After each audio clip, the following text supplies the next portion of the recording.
My name is Eleanor Pritchard, and I'm 62 years old. I've been a mother for 36 years, and for most of that time, I thought I knew what being a good parent looked like. I raised my son Matthew to be kind, hardworking, and respectful. I've sacrificed, as all mothers do. I went to every soccer game, every school concert, every parent-teacher conference. When his father died suddenly, when Matthew was 15, I held us both together through grief and financial hardship. I worked 2 jobs to send him to college. And when he graduated, got a good job, and met a woman named Rachel, I thought I'd done everything right. I thought I'd earned my place in his life. I was wrong. Or at least, that's what it felt like when I didn't receive an invitation to Rachel's baby shower. Let me start from the beginning, 'cause this story isn't really about a baby shower. It's about how a family can fracture without anyone realizing it's happening, and how sometimes being right matters less than being kind. I met Rachel 5 years ago at a family barbecue. Matthew hosted at his new apartment. She was 27 then, 10 years younger than Matthew, which I tried not to judge but admittedly did. She worked in marketing, came from a well-off family, and had that effortless confidence that comes from never having worried about money. We were polite to each other, cordial, but there was a distance I couldn't quite bridge. Though I told myself it was natural she was dating my son, after all. And no woman is ever quite good enough for your son in your own eyes. They got engaged after 2 years of dating. I'll admit I thought it was fast. I said so to Matthew, in what I believed was a private, caring conversation. "Are you sure you know each other well enough?" I asked. "Marriage is forever, honey. You don't want to rush," he assured me. He was certain. But I could see in his eyes that I'd planted a seed of doubt, and I felt guilty about it. The engagement party happened, and I went, bringing a generous check as a gift. Rachel's parents threw the party at their estates, yes. Estate tanned, I felt small, and out of place among their friends with their expensive clothes and casual talk of vacation homes dotted the party. Rachel's mother, Diane, mentioned something about Rachel's career trajectory and her plans to work right up until the baby came. "Baby," I said, surprised. "You're not even married yet." Diane laughed it off, but Rachel overheard and looked uncomfortable. "We're planning for the future, Eleanor," she said coolly. "Not everyone waits for a ring to discuss children." I felt chastised, which I suppose was the point. The wedding happened the following spring. It was beautiful, I'll admit. Everything was perfectly coordinated, cream and gold. String quartet, flowers that must have cost more than my monthly mortgage. I wore a navy dress that Rachel had approved ahead of time.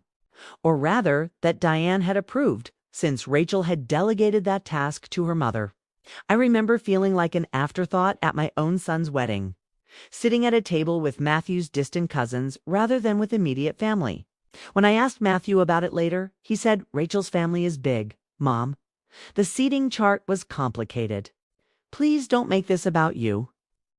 Those words stung. Make this about me, as if wanting to sit with my only child at his wedding was selfish. I tried to be involved in their lives after the wedding. I'd call Matthew once a week, maybe twice. I'd invite them to Sunday dinners, which they attended sporadically. Rachel was always busy with work, always had a previous commitment, always seemed to find a reason we couldn't connect one-on-one. When I suggested we have a girls' lunch, she'd say, "That sounds nice, Eleanor. We should definitely do that," and then never follow up. After a while, I stopped suggesting. When Matthew called to tell me Rachel was pregnant, I cried. Happy tears, I thought. I was going to be a grandmother. This was a new chapter, a chance to be involved, to be needed again. "When is she due?" I asked. "Late November," Matthew said. "We're so excited, Mom. I can't wait for you to meet your grandchild." I felt a warmth spread through my chest. This was going to fix things, I thought. A baby brings families together. I started planning immediately. I bought knitting needles and yarn. I'd make blankets, booties, little hats. I researched the best car seats and cribs and emailed Matthew articles about safety standards. I offered to throw a baby shower, which I thought was traditional for the grandmother to do. Matthew said, "That's really generous, Mom, but Rachel's friends are already planning something." But thank you. I felt dismissed, but told myself it was fine. Young people have their own way of doing things. Weeks passed. I'd ask Matthew about the baby shower, trying to be casual. When is it so I can mark my calendar? He'd be vague. Sometime in September, I think. Rachel's friends are handling the details. I waited for an invitation. I checked my mailbox every day. Nothing came. One Saturday in late August, I ran into a colleague at the grocery store, a woman named Patricia, whose daughter was friends with one of Rachel's coworkers. We chatted about nothing important until she said, "Oh, Eleanor, how exciting about the baby shower next weekend. You must be thrilled. What are you getting them?" My heart stopped. "Next weekend?" I said carefully. "Yes. Isn't it at that lovely garden venue downtown? I saw photos from when they booked it. It looks stunning." I thanked Patricia, finished my shopping in a daze, and went home. I called Matthew immediately. "Is Rachel's baby shower next weekend?" Silence on the other end. "Then, Mom, I was going to talk to you about this. So it's true. There's a baby shower, and I wasn't invited. It's complicated." "How is this complicated, Matthew?" "I'm your mother. I'm this baby's grandmother. Why wasn't I invited to the baby shower?" He sighed. That long-suffering sigh that made me feel like I was being unreasonable just for asking. Rachel felt like it would be awkward. She's inviting her friends, her mom and sisters, a few close family members. She wanted to keep it intimate, and I'm not considered close family. That's not what I meant. She just, "Mom, Rachel feels like you don't approve of her, like you've never really accepted her." She didn't want that tension at her shower. What tension? I've been nothing but supportive. You told me not to marry her. You said we were rushing. You made comments about her working during pregnancy. You criticize her choices I never criticized. I just wanted what's best for you. That's how you see it. That's not how she sees it. We went in circles for 20 minutes. I was crying. Matthew was frustrated. Finally, he said, "Look, I can't fix this right now. The shower is in a week. Maybe we can all sit down after the baby's born and talk this through. But please, Mom, just let this go for now." He hung up. I sat in my living room, knitting needles in my lap, half-finished yellow blanket beside me. Felt more alone than I had since my husband died. I didn't let it go. I know I should have. Dr. Chen, the therapist I see now, has helped me understand that what I did next was driven by hurt and a desperate need to feel valued. But in the moment, I felt justified. I showed up at the baby shower, not to make a scene, I told myself. Just to drop off a gift and show that I cared, that I was thinking of them. I wore my nicest dress, carried a beautifully wrapped presenta sterling silver rattle that had been Matthew's when he was a baby, and drove to the garden venue. The party was in full swing when I arrived. I could hear laughter and music from the parking lot. I walked through the gate into the garden, and it was like something from a magazine. White balloons, floral arrangements, a table laden with food, women in sundresses and wide-brimmed hats. Rachel sat in a wicker throne of sorts, wearing a flowing white dress, flower crown in her hair, looking radiant and happy. Mother approached me quickly. "Eleanor, what are you doing here?" "I came to drop off a gift," I said, holding up the box. "I won't stay. I just wanted Rachel to know I'm thinking of her and the baby. This is a private." Then she saw me. Her smile froze. The garden went quiet, or maybe it just felt that way. "Diane, Rachel's event," Diane said, her voice low and firm. "You weren't invited. You need to leave." "I'm the baby's grandmother," I said, louder than I intended. Everyone was watching now. "I have a right to—" "You don't have a right to crash a party you weren't invited to," Diane interrupted. "Leave now, or I'll have security escort you out." Security at a baby shower.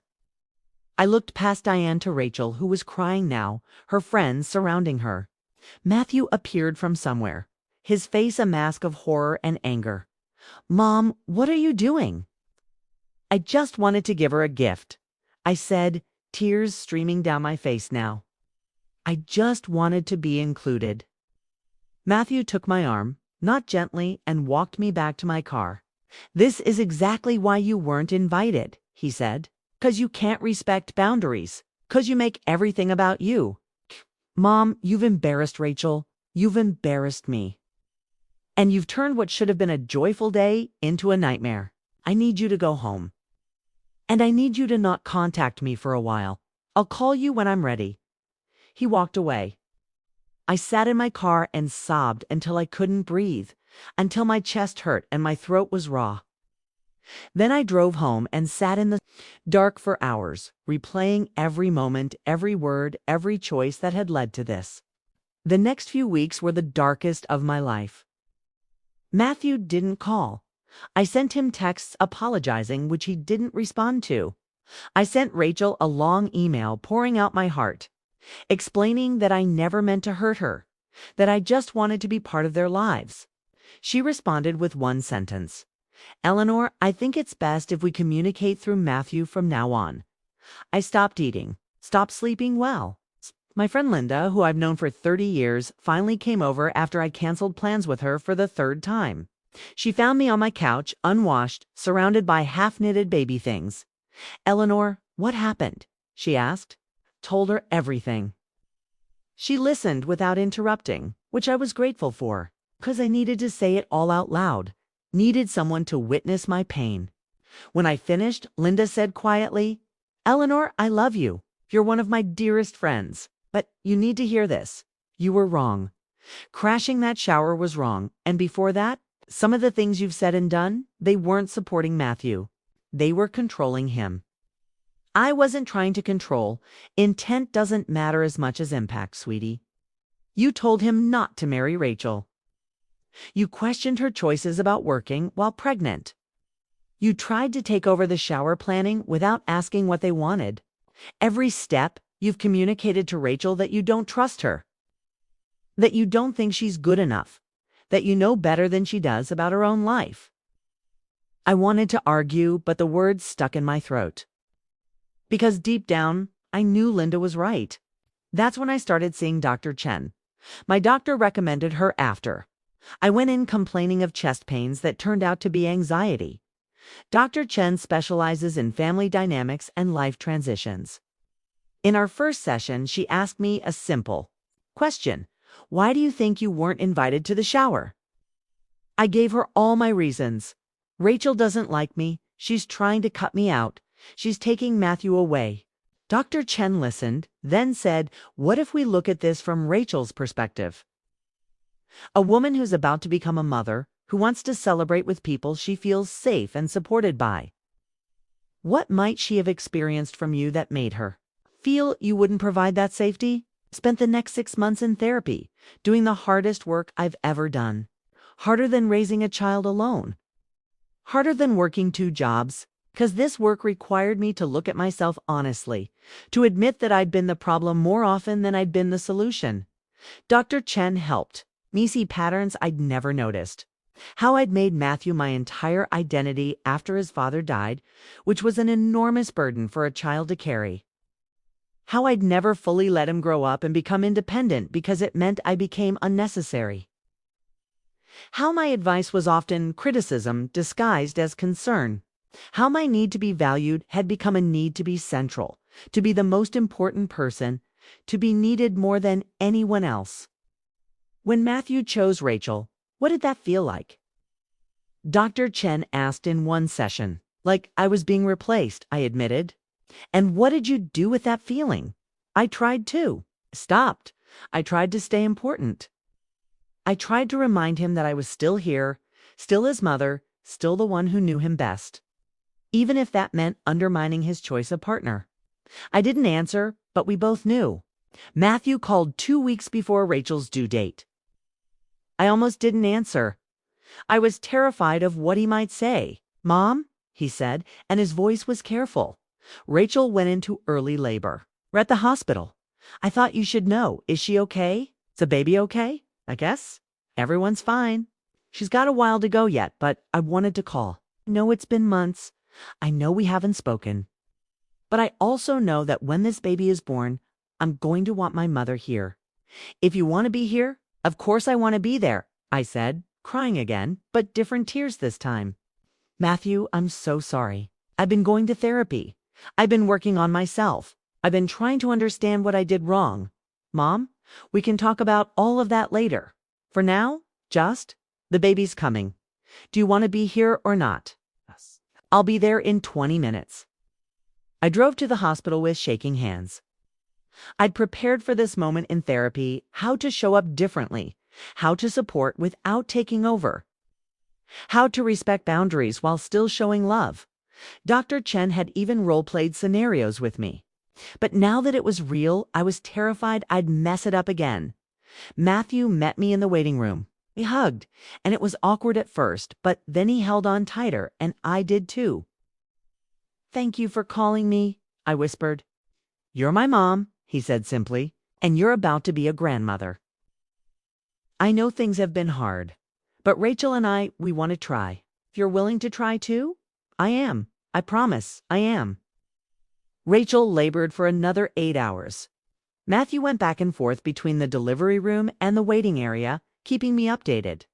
At one point, he came out looking exhausted. "She's asking if you want to come in," he said.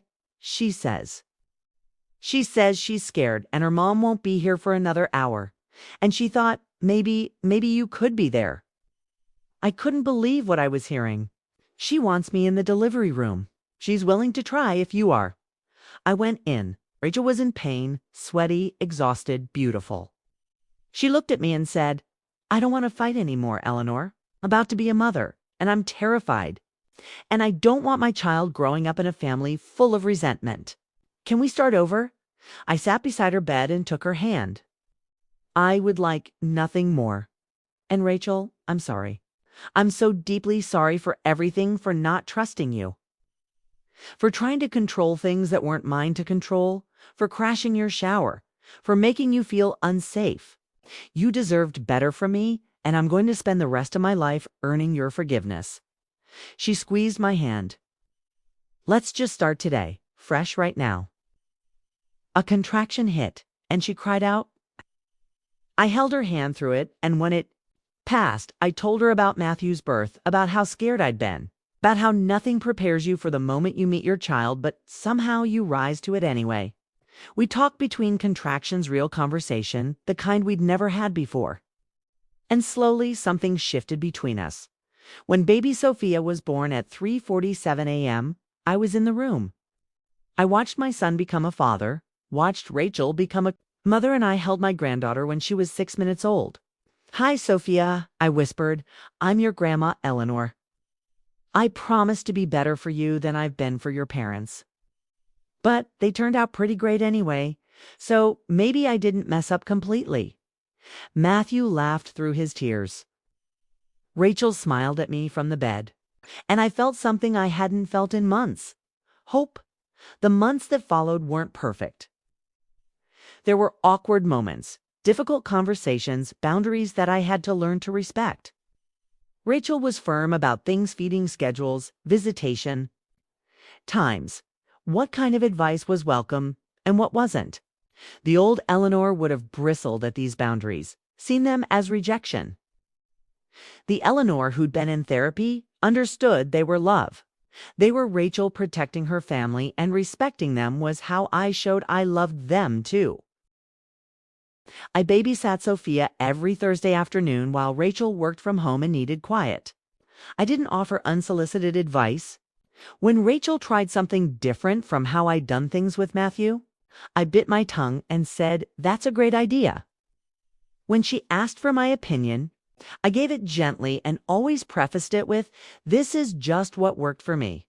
But every baby is different." Diane and I even became something like friends. It turned out we had more in common than I'd thought. We were both strong-willed women who loved fiercely and had to learn to love without controlling.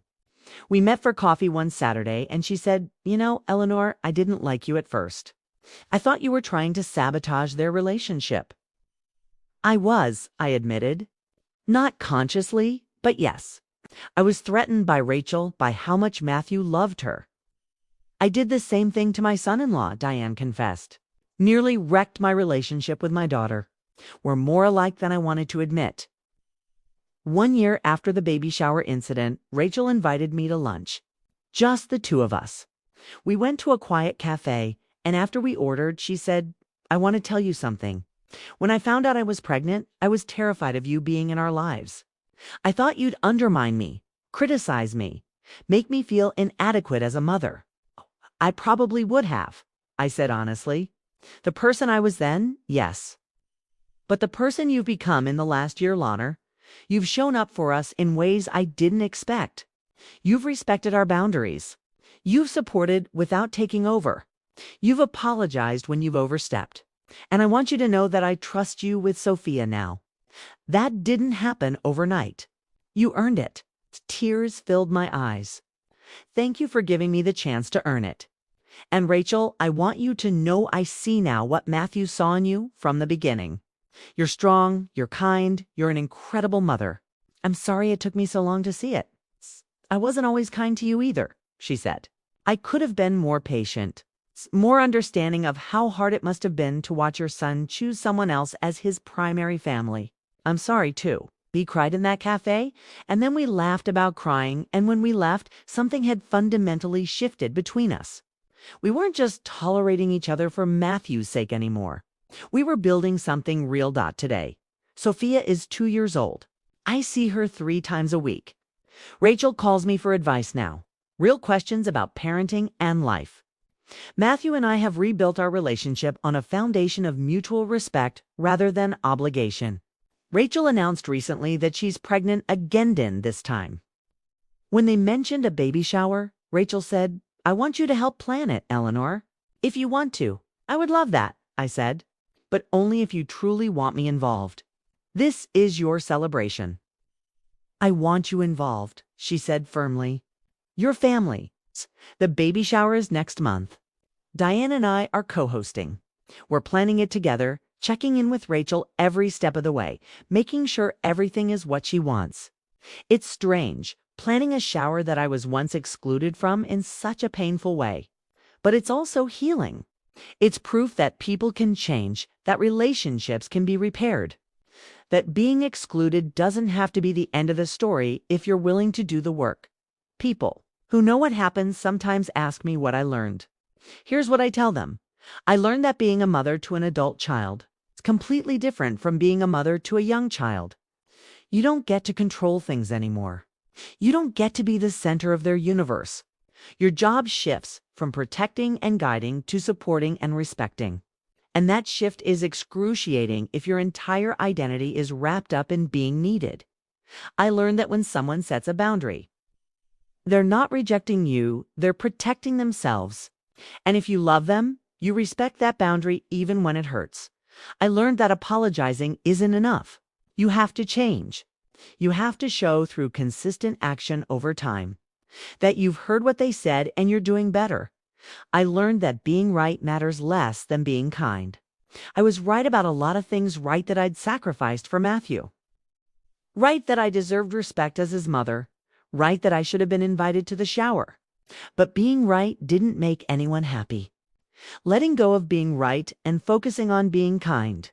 On being the person my family needed me to be rather than demanding they see things my way. That's what brought us back together. And I learned that it's never too late to change. I was 61 when I crashed that baby shower. 61 when I hit rock bottom. 61 when I started therapy and began the hard work of becoming someone different. If I can change at 61, anyone can change at any age. I was excluded from my daughter-in-law's baby shower. What happened next, no one expected. Not them, not me, not anyone who knew the situation. What happened next was that I looked in the mirror and decided to become someone different. Someone better. Someone worthy of the family I'd almost lost. And now, 2 years later, I'm helping plan a baby shower. I'm trusted with my granddaughter. I have a real relationship with my daughter-in-law. My son speaks to me without that guarded tone he used to have. It's not the relationship I once thought I wanted, where I was the center and everyone orbited around me. It's better. It's real. It's built on respect and love, and the hard one understanding that. Sometimes you have to lose everything to learn how to truly be part of something.